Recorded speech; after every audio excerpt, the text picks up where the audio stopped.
26 Lima Victor, here is Oscar Romeo for India Sierra Sierra. How do you copy?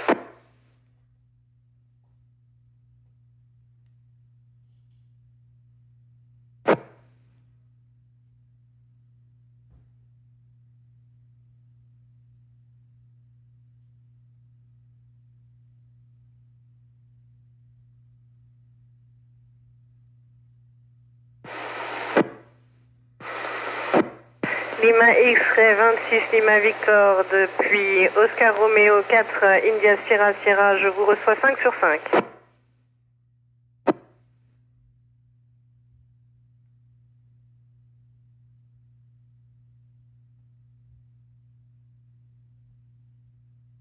Magnifique, bonjour au Luxembourg.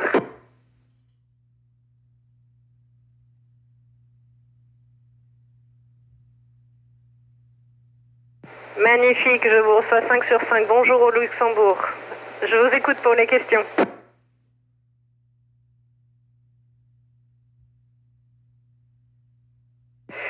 Eh bien, pour tous les gens qui voudraient devenir spationautes et pas que les jeunes filles, eh ben, j'allais dire foncez, foncez, c'est un métier magnifique, on apprend plein de choses et c'est très chouette comme métier, donc allez-y, variez les activités pour se préparer à savoir faire plein de choses. Over.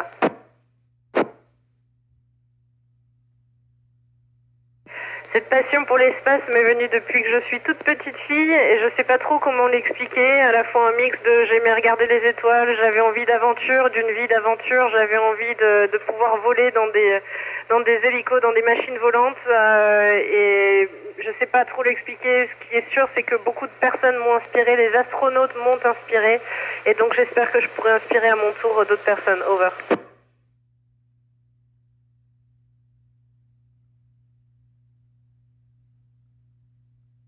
En fait, quand on s'entraîne, à bout d'un moment, à certains moments, on voyage beaucoup et on a toujours des décalages horaires et donc on voyage souvent le week-end et le lundi matin, il faut être frais alors qu'on a des fois un décalage horaire jour-nuit et c'est pas très facile. Mais bon, l'entraînement est tellement passionnant que on met la fatigue de côté et puis au bout de quelques jours, ça passe. Over.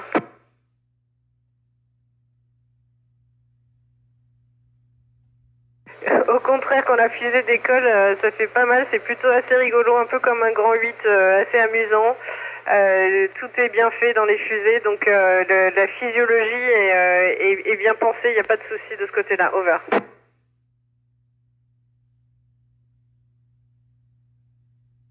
J'ai été très très contente en entrant pour la première fois dans la station, déjà de voir les collègues avec qui je m'étais entraînée et que j'avais pas vu depuis un bout de temps parce qu'on a été accueillis par l'équipage qui était déjà présent. Et la deuxième chose, c'est que la station c'est en 3D, donc ça c'est assez magique de pouvoir raisonner en 3D et puis évoluer dans toutes les dimensions. Over.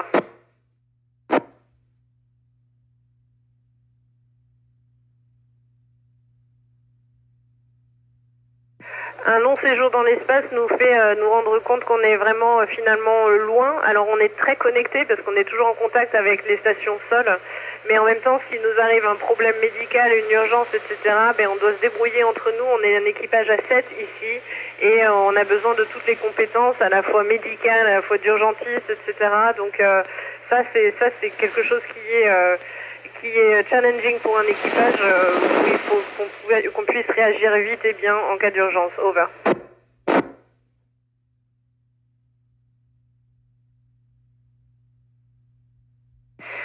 L'effet premier, en fait, ce qu'on appelle le fluid shift, c'est que tous les fluides ne sont plus attirés vers les pieds comme sur Terre, mais en fait le sang remonte à la tête et donc on a souvent le visage un petit peu bouffi quand on est dans l'espace.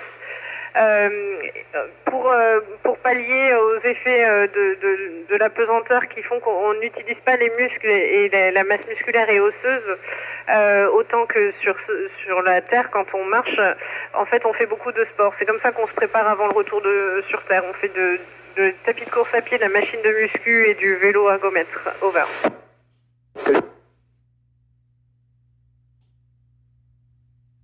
Alors c'est assez amusant comme question parce qu'en fait quand on arrive ici pour la première fois c'est un peu tout qui est nouveau, ne serait-ce que manger la nourriture, comprendre qu'en fait la cuillère il n'y a plus d'endroit d'envers, on peut la tenir à l'envers, Prendre sa douche, il n'y a pas d'eau qui coule, donc on fait tout avec des serviettes qu'on humidifie avant.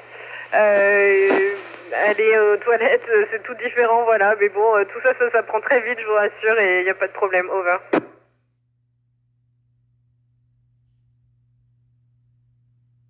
Alors, la journée typique, elle commence par un briefing le matin à 7h30 du matin et elle se termine par un débriefing à 7h30 du soir.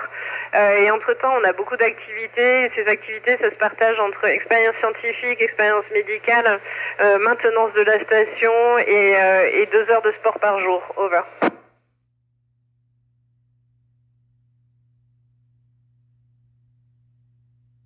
En fait, c'est pas nous qui pilotons la station.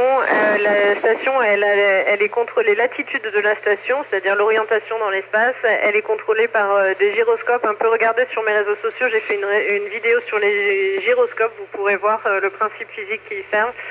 Les météorites, en fait, ça, s'il y en a qui sont pas loin, en fait, on a les boosters de la station qui sont en fait sur les vaisseaux Progress russes et qui rehausse l'altitude de la station ou change l'altitude de la station.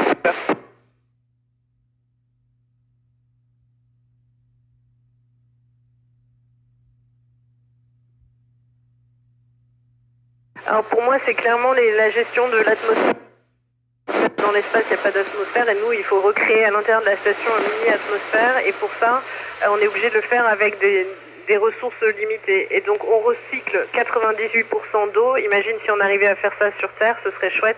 Et on recycle également le CO2 pour transformer en oxygène. Donc ça pareil, c'est des technologies qui ont un bon potentiel plus tard pour résoudre quelques problèmes sur Terre. Over.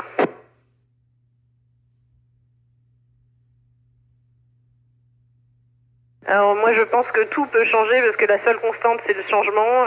Donc à terme, oui bien sûr l'IA va amener des bouleversements dans le métier comme dans tous les métiers. Ceci étant dit, au quotidien, on se rend compte quand même qu'il y a besoin de l'œil humain et de la main d'un opérateur humain. Mais je pense qu'il faut se priver d'aucune intelligence, que ce soit l'intelligence artificielle ou l'intelligence humaine. Je pense que les deux font équipe. Over.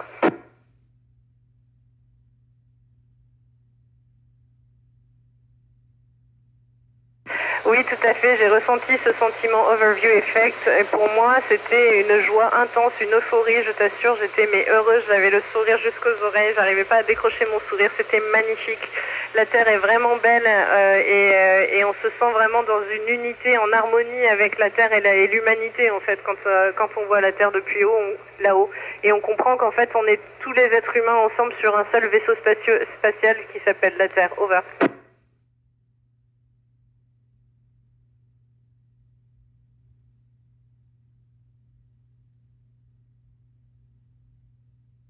Ben, effectivement, le recyclage et l'efficacité énergétique sont la clé pour une station spatiale parce que les ressources sont limitées. Pour moi, c'est vraiment essayer sur Terre de reproduire ces systèmes en particulier de recyclage du CO2 et recyclage de l'eau. Pour moi, c'est très prometteur. Over.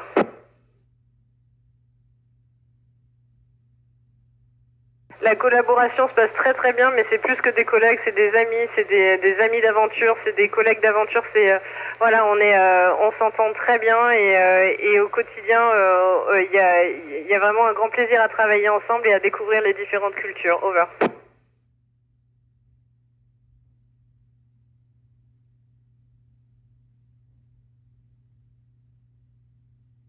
Alors ce qu'on aime bien nous c'est se retrouver pour au moins un dîner par semaine tous ensemble et puis on aime bien faire découvrir la gastronomie de chacun des pays, ça c'est quelque chose qui est assez amusant. Si tu regardes sur mes réseaux sociaux, j'ai publié la samedi dernier, on a fait un repas franco-français, ils étaient tous super contents d'avoir de la nourriture, de la gastronomie française, mais on a aussi goûté les autres origines culturelles en gastronomie et puis parfois on fait des petits événements comme des petits événements sportifs et ça renforce la cohésion d'équipage. Over.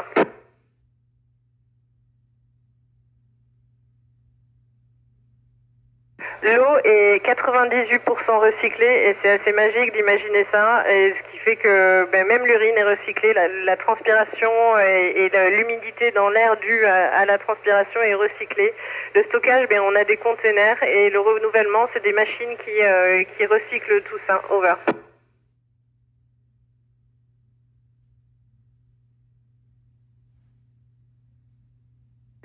Alors moi j'ai beaucoup de hobbies, mais alors malheureusement on n'a pas beaucoup de temps, mais ce que je préfère c'est à la fois regarder la Terre et à la fois aussi faire du sport, d'activités sportives.